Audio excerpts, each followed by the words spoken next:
जीवन का हर क्षण अनमोल है, हर क्षण का अपना विशेष महत्व है।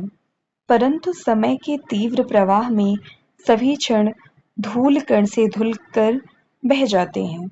उन्हें कैसे संभाला सजोया जाए, कैसे यादों की पिटारी में सुरक्षित रखा जाए, यादें भी रेत सी फिसल फिसल हाथ से निकल जाती हैं और फिर इतनी स्मरण शक्ति लाएं कहाँ से जो किसी एक क्षण को कभी विस्मृत ही ना होने दे। यहाँ तो साल भर दिन रात बार बार जो रट रट कर याद करते हैं वह परीक्षा भवन में प्रवेश करते ही एक क्षण में हवा हो जाता है। सैकड़ों हजारों घंटों की मेहनत पल भर में शून्य होकर रह जाती है और आप चाहते हैं कि फिर भी हम किसी अविस्मरणीय क्षण को यहाँ शब्दों की रंग रेखाओं में पुनर्जीवित कर दें। क्या यही क्षण अविस्मरणीय नहीं है कि हम मस्तक पर हाथ मलकर सोच रहे हैं, मन की अंधेरी गुफाओं में यादों की टॉर्च घुमा घुमा कर टटोल रहे हैं कि कोई ऐसा राज याद आ जाए जिसे हम भुला ना पाए हों। पर आश्चर्य, जीवन के लाखों करोड़ों क्षणों में से एक भी तो किसी भी सरकारी या गैर सरकारी बचत योजना के अंतर्गत सुरक्षित नहीं रह पाया। काश यदि हम जानते कि अविस्मरणीय क्षण भी परीक्षा में अंक दिला सकेंगे तो हम पुस्तकें रटने की बजाय क्षणों को ही संभाल कर मस्तिष्क की तिजोरी में बंद कर देते और आज लेखनी की नोक से उस तिजोरी का ताला खोलकर अंकों से अपनी झोली भर लेते। लो, तिजोरी और ताली से याद आ गया, एक बार पिताजी जल्दी से आयकर कार्यालय में जाते समय मुझसे कह गए, तिजोरी अच्छी तरह बंद करके ताली संभाल कर रख देना। रात को लौटकर उन्होंने ताली मांगी। मैंने बहुत खोजा, अपना बस्ता, पुस्तकें, अलमारी, बिस्तर, तकिया सब कुछ छान मारा, पर ताली कहीं न मिली। पिताजी बहुत बिगड़े। माताजी को भी जितनी जली कटी याद थी उन्होंने खूब सुनाई। मेरी सारी पढ़ाई और योग्यता को कोसा। मैं सिवाय सिर झुकाकर जमीन पर दृष्टि गढ़ने के और क्या करता। रात भर भी कोई सो न सका। अगले दिन पिताजी उदास मन से दुकान पर गए और मुझे कहा कि जाकर जाकर तालियां बनाने वाले को बुला लाओ। मैं जब ताली वाले को लेकर कांपते कांपते दुकान पर पहुंचा तो पिताजी बाहर ही भौहें ताने हुए मिले।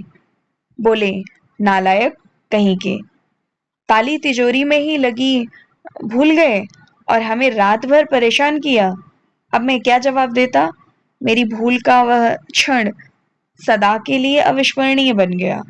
आत्म प्रदर्शन प्रदर्शन तो बहुत से लोग करते रहते हैं, परंतु आत्म प्रदर्शन में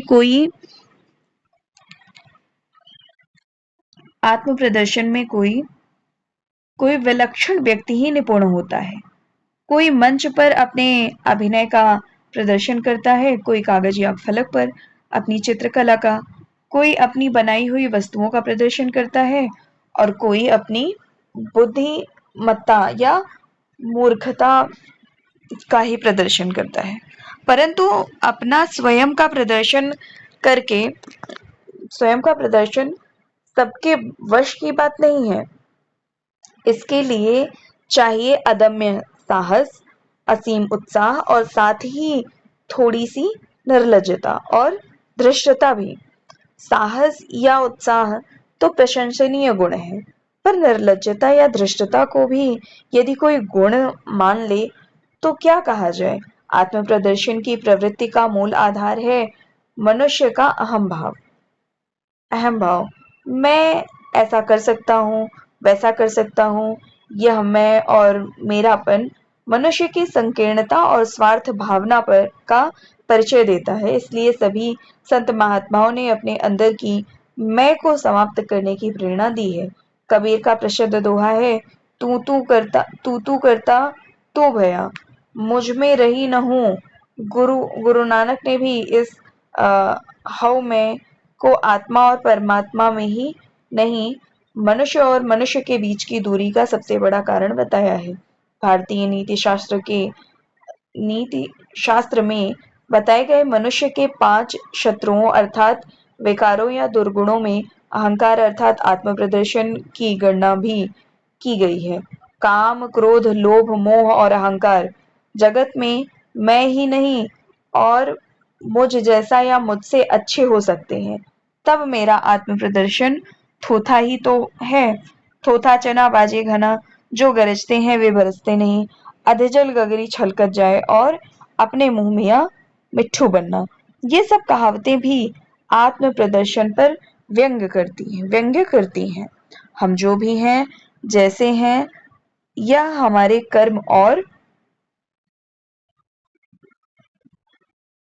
आचरण बताएंगे। उसकी घोषणा या प्रदर्शनी की क्या आवश्यकता है? प्रकृति भी अपना बखान नहीं करती, सहज भाव से नियम निर्वाह में प्रवृत्त रहती है, तभी वह हमसे श्रेष्ठ है, महान है। फूल की गंध, जल की तरलता, चांदनी की शीतलता, सूर्य की ऊर्जा और हिमालय की गरिमा स्वस्थ सिद्ध है। हमारा अस्तित्व और स्वरूप भी स्वयं हमारा व्यवहार स्पष्ट कर देगा।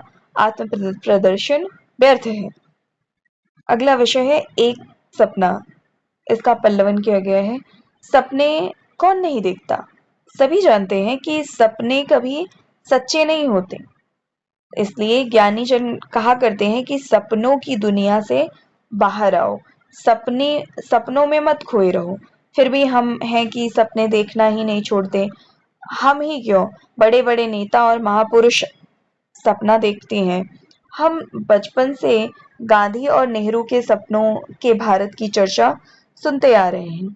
यह भी सुना है कि विवेकानंद और तिलक, चंद्रशेखर आजाद और भगत सिंह, सुभाष चंद्र बोस और सरदार पटेल ने जो सपना देखा था वह पूरा किया। इतना ही नहीं, हमें भी कहा जाता है कि माँ बाप के सपनों को सच कर दिखाना हमारा कर्तव्य है।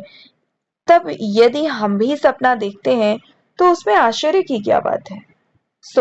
सपने तो हमें देखने ही चाहिए, पर हाँ, उन सपनों को देखते देखते यदि उन्हीं में खो जाएंगे तो वे सपने हमारे पैरों की बेड़ियां बन जाएंगे। हम प्रगति और विकास के पथ पर एक पग भी आगे नहीं बढ़ सकेंगे। कवि हरिवंश राय बच्चन ने ठीक ही कहा है कि आंखों में हो स्वर्ग लेकिन पांव पृथ्वी पर टिके हों। आंखों में हो स्वर्ग लेकिन पांव पृथ्वी पर टिके हों।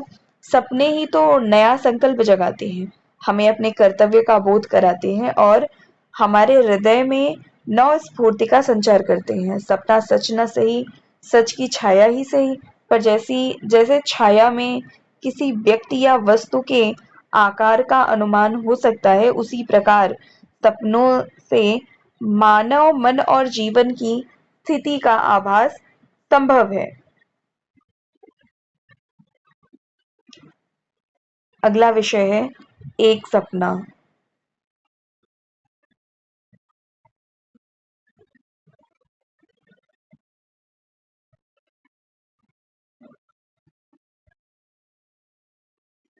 वाह, परमात्मा ने कैसी कृपा की। बीए में प्रथम श्रेणी ही नहीं आई, पूरे विश्वविद्यालय में दूसरा स्थान भी मिला। माता पिता खुशी से फूले नहीं समा रहे। एक को बुला बुलाकर अपने लाडले के कमाल का किस्सा सुना रहे हैं। आस पड़ोस वालों की बधाइयां और दिन भर तरह तरह की मिठाइयां। बड़े भाई साहब मेरा फोटो लेकर अखबार में छपाने जा रहे हैं। बहन अपनी सहेलियों को सुना सुना कर कह रही है, जिसे तुम निरा बुद्धू और गोबर गणेश बताया करती थी, उसने अपनी बुद्धि की धाक जमा कर गणेश जी का आशीर्वाद सच्चा कर दिखाया कि नहीं। मित्र बार बार फोन करके होटल में पार्टी देने की रट लगाए हुए हैं। सचमुच मैंने स्वयं इतने अधिक अंक प्राप्त करने की कल्पना भी नहीं की थी। मैं सोच नहीं पा रहा था कि किस किस का धन्यवाद करूं? ईश्वर का, गुरुजनों का, दिन रात सेवा करने वाली माताजी का, या सरल प्रश्न पत्र बनाने और दिल खोलकर अंक देने वाले परीक्षकों का? आखिर माताजी ने कहा, पहले तो मंदिर जाकर प्रभु का ही धन्यवाद करो। उठो, मेरे साथ चलो। मैं खुशी खुशी उठा और बस उठ ही गया, मेरी आंख खुल गई। खुली पुस्तक, जिसे पढ़ते पढ़ते मेरी आंख लग गई थी, सामने मेज पर लुढ़क गई थी।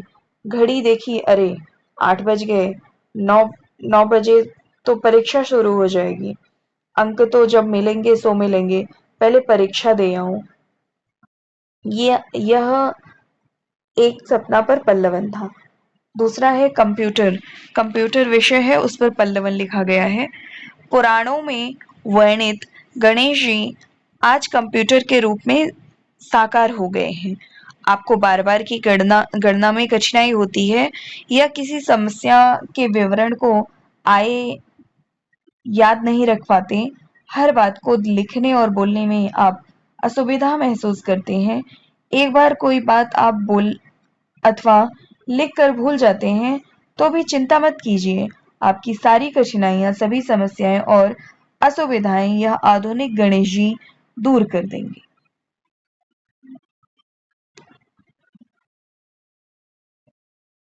जब कोई आवश्यकता नहीं आपको अपनी स्मरण शक्ति बनाए रखने के लिए जड़ी बूटियों या पेटेंट औषधियों के सेवन की, बस आप एक बार पढ़ी या लिखी गई बात को अपनी कोमल नाजुक उंगलियों से कंप्यूटर में टंकित कर दीजिए। टंकित करना मतलब लिख देना, और फिर तुरंत भूल जाइए। यह जिम्मेदारी कंप्यूटर की है कि वह आवश्यकता पड़ने पर आपको कोई भी पुरानी से पुरानी, छोटी बड़ी हर बात, हर विवरण का लंबी से लंबी गिनती, गणित, ज्योतिष, विज्ञान या भूगोल की किसी भी समस्या का समाधान तुरंत उपलब्ध करा दे। बस केवल आपकी तर्जनी का एक इशारा चाहिए। अब भूल जाइए पुरानी लोक कथाओं और पौराणिक गाथाओं के सर्वशक्ति सर्वशक्तिमान जिन्नों या देवताओं को। पलक झपकते ही दृश्य को अदृश्य तथा अदृश्य को दृश्य में बदल देने वाला सबसे शक्तिशाली, बुद्धिमान, फुर्तीला और सबका हितकारी विलक्षण जादूगर है कंप्यूटर। है ना विज्ञान का कमाल? मनुष्य और प्रकृति की सारी क्षमता एक छोटे से डिब्बे में बंद करके रख दी। जब चाहो उसका उपयोग कर लो, न चाहो आराम करो। लेकिन विज्ञान का यह चमत्कार साकार कैसे हुआ, यह प्रश्न है। यह अपने आप आकाश से नहीं उतरा, पाताल से नहीं निकला। इसे यह रूप प्रदान करने वाला भी तो है मनुष्य ही।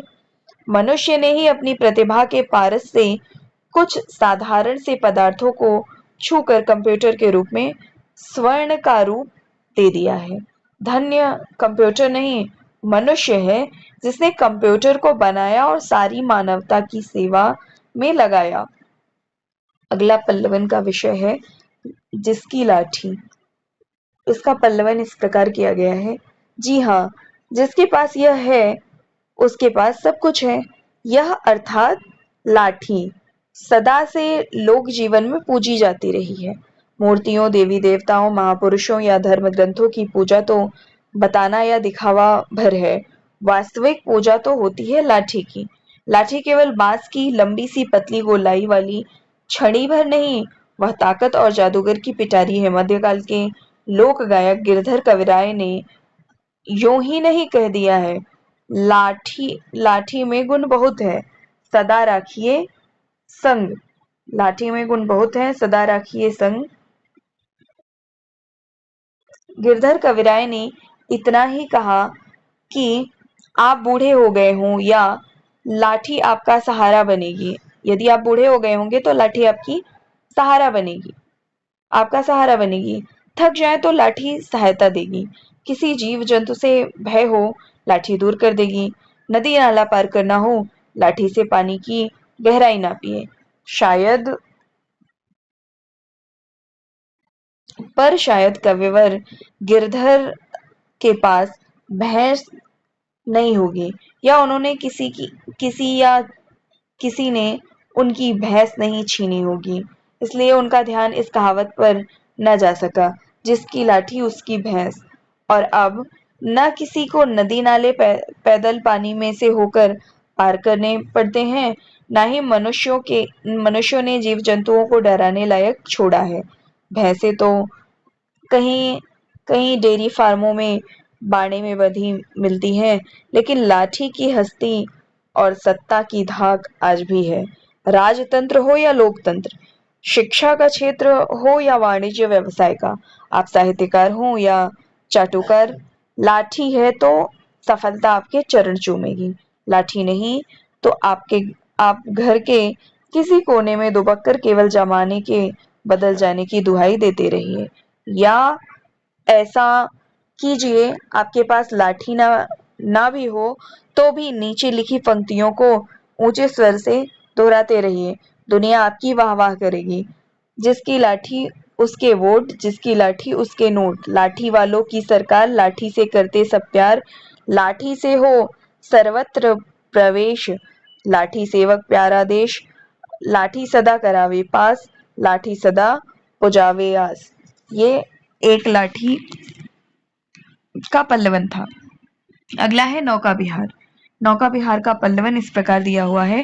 कविवर सुमित्रानंदन पंत ने नौका विहार नामक कविता लिखकर स्वयं तो साहित्य जगत में नाम कमाया ही, वर्षों से नदी किनारे पड़ी सड़ रही नौकाओं और भूखे मर रहे नाविकों के सोए भाग्य को भी जगा दिया।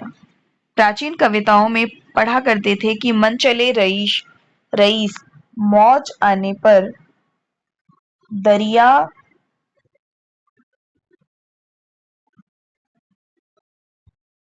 की मौजों पर किश्ती चलाते हुए मौज मनाते थे। फिर न रही रहीसी और न रही लहराती बल खाती नदियां। सैर सपाटे मौज मेले के लिए होटल, क्लब, वीडियो केंद्र और बड़े बड़े आधुनिक गार्डन खुल गए।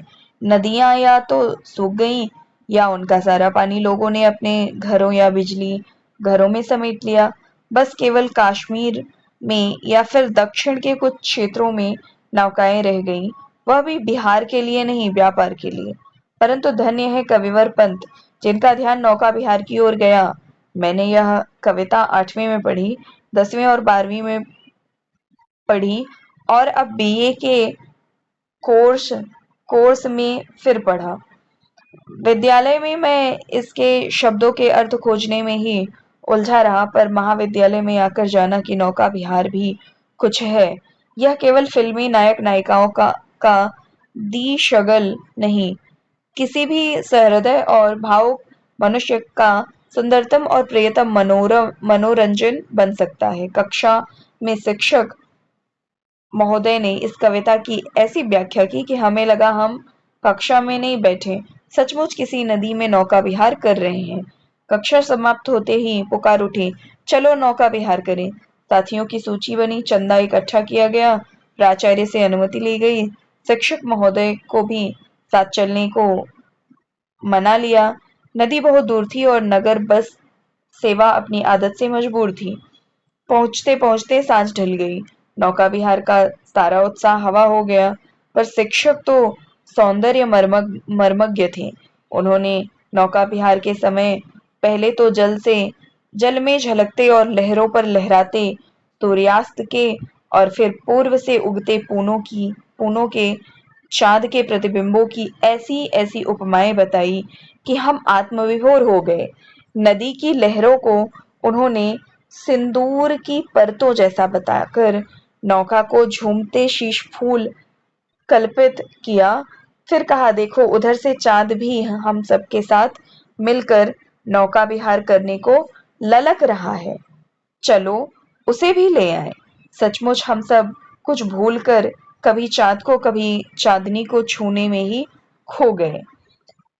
अगला विषय है मन के हारे हार है।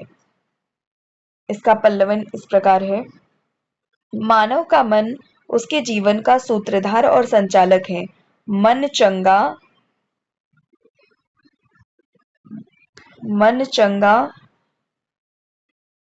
तो कठौती में गंगा, ये कहावत है। मन चंगा तो कठौती में गंगा। मन चोर तो सारी जिंदगी बोर। आपके पास कितना भी धन हो, परंतु उसके उपयोग के लिए सही मन न हो तो सब व्यर्थ। लेकिन चाहे आप कितने भी असमर्थ हों, मन में उमंग और उत्साह है तो सारी असमर्थता सामर्थ्य में बदल जाएगी। बड़े बड़े त्यागी तपस्वी ऋषि मुनियों ने घोर वनों और पर्वतों में पूरा जीवन बिता दिया, फिर भी वे कभी चिंतित नहीं हुए, भोजन, आवास या सुख सुविधाओं के लिए व्यथित नहीं हुए। उनकी क्योंकि उनका मन उनके पास था, उनका मन उनके वश में था। उन्होंने मन को जीत लिया था। राम, कृष्ण, बुद्ध, महावीर, शंकराचार्य, नानक, कबीर, तुलसी, अरविंद और गांधी सभी ने मन को जीता, जग को जीत लिया। ईसा और हजरत मोहम्मद ने हार मन को नहीं हारने दिया, इसलिए वे जीवन भर अपने विरोधियों से पराजित नहीं हुए। दूसरी ओर जिनका मन हार जाता है, जिनके विचार दृढ़ नहीं होते, जो अपने संकल्प पर स्थिर नहीं रह पाते, जो टीन की चादर के समान तनिक से सुख की शीतलता से एकदम ठंडे और जरा से दुख की तपन से तप्त हो जाते हैं, वे संसार सागर की लहरों में तिनके से बहकर विलीन हो जाते हैं। हिम शिखरों पर चढ़कर अपनी बहादुरी का झंडा गाड़ने वालों के शरीर में न तो पंख लगे थे, न किसी मशीन के पुर्जे। वे कदम कदम बढ़ते रहे, चढ़ते रहे, उन्होंने मन को नहीं हारने दिया। उनकी जीत हुई। सागर की गहराई नापकर मोती निकाल लाने वाले भी ऐसे ही मन के धनी होते हैं। हमारे स्वाधीनता संग्राम में विदेशी शासकों ने क्या क्या अत्याचार ना किए। मुट्ठी भर हड्डियों से बने भारतीय देश भक्तों को क्या क्या कष्ट दिए गए, पर उनका मन विचलित न हुआ। जब जब भी किसी का साहस टूट जाता है, धैर्य छूट जाता है, अर्थात मन हार जाता है, तब तब उसे विफलता का मुंह देखना पड़ता है। परंतु जहां चाह होती है वहां राह बन जाती है। अगला विषय है परिवर्तन ही जीवन है। इस विषय का पल्लवन इस प्रकार दिया गया है। परिवर्तन जीवन का अटल नियम है। यह संसार परिवर्तनशील है, प्रकृति परिवर्तनशील है। हमारा जीवन इस संसार और प्रकृति का ही एक अंग है। वह सदा एक सा कैसे रह सकता है? हम एक बीज धरती में डालते हैं, कुछ समय बाद वह बीज नहीं रहता, कोपल बनकर फूट पड़ता है। कोपल अंकुर में, अंकुर पत्तियों में, पत्तियां फूलों में, फूल फलों में और फल पुनः बीज में। परिवर्तन का यह सिलसिला सदा चलता रहता है। कभी आकाश में सूर्य की तप्त किरणें दमकती हैं और कभी चांद की शीतल किरणें चमकती हैं। कभी घनघोर घन मंडराने लगते हैं, कभी सब कुछ अदृश्य हो जाते हैं और पक्षी चहचहाने लगते हैं। सृष्टि की कोई भी वस्तु सदा एक सी नहीं रहती। गर्मी, सर्दी, बरसात, पतझड़, वसंत ऋतुओं का यह आना जाना परिवर्तन का ही ताना बाना है। समय भी कब एक सा रहा है। नदी के उद्दाम प्रवाह की तरह उसकी गति अविराम है। एक क्षण आशा, दूसरे पल निराशा, अभी धन दौलत के अंबार और राग रागिनियों की झनकार, अभी सब कुछ निस्सार, केवल हाहाकार। शैशव, बचपन, यौवन और बुढ़ापा ही परिवर्तन की सीढ़ियां नहीं। हर दिन, हर वर्ष, हर युग में बदलते विचार और दृष्टिकोण, रीतियां और नीतियां, कायदे और कानून, सब कुछ बदलता रहता है।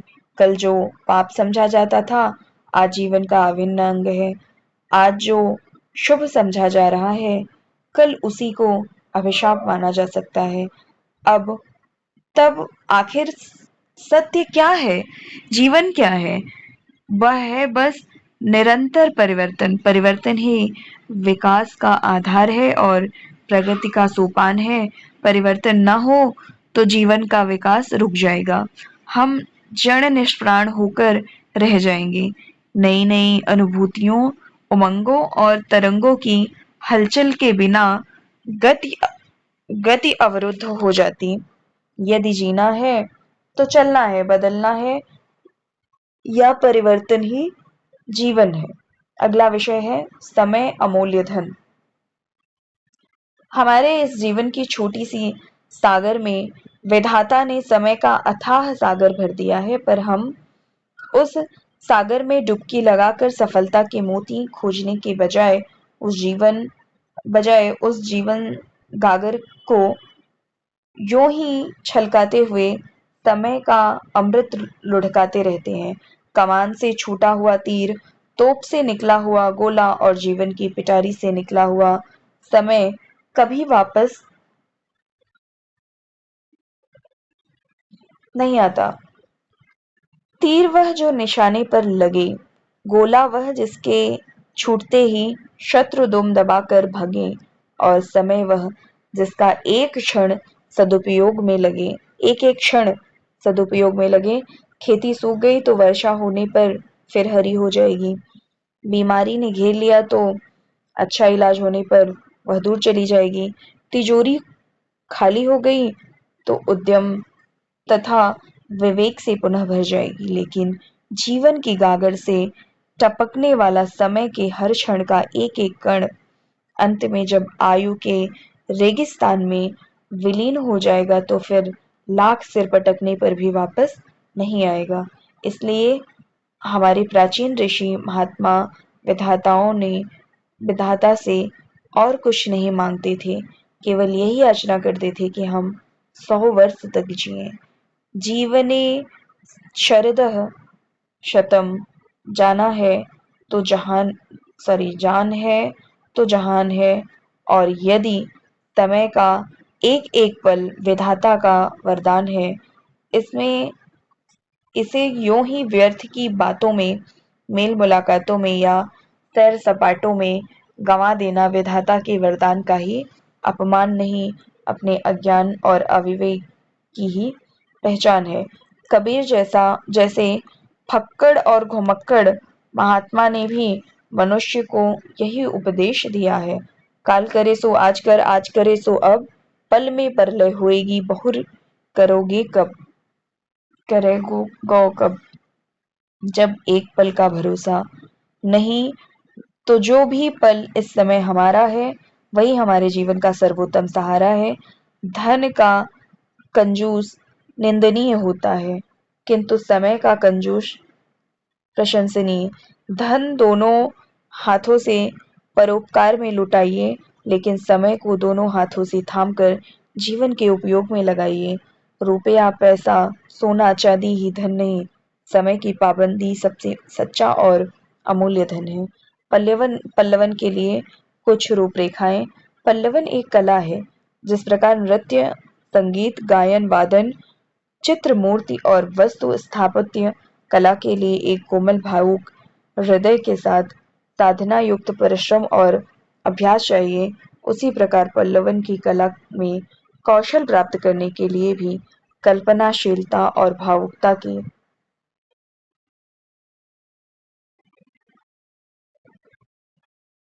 साथ साथ अर्थप्रवण भाषा और चुंबकीय सुई के समान मन को खींच लेने वाली प्रभावी शैली की आवश्यकता है।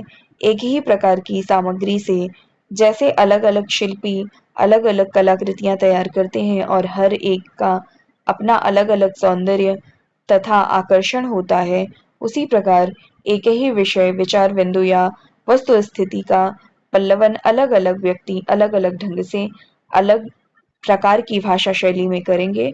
अतः पल्लवन के अनेक रूप और आयाम, स्वरूप और प्रतिमान, आकर्षण और प्रभाव संभव है। उदाहरणार्थ, यहाँ कुछ विषयों के पल्लवन की एक से अधिक रूपरेखाएं इस प्रयोजन से प्रस्तुत की जा रही हैं, जिसे पल्लवन के सौंदर्य वैविध्य का आभास हो सके।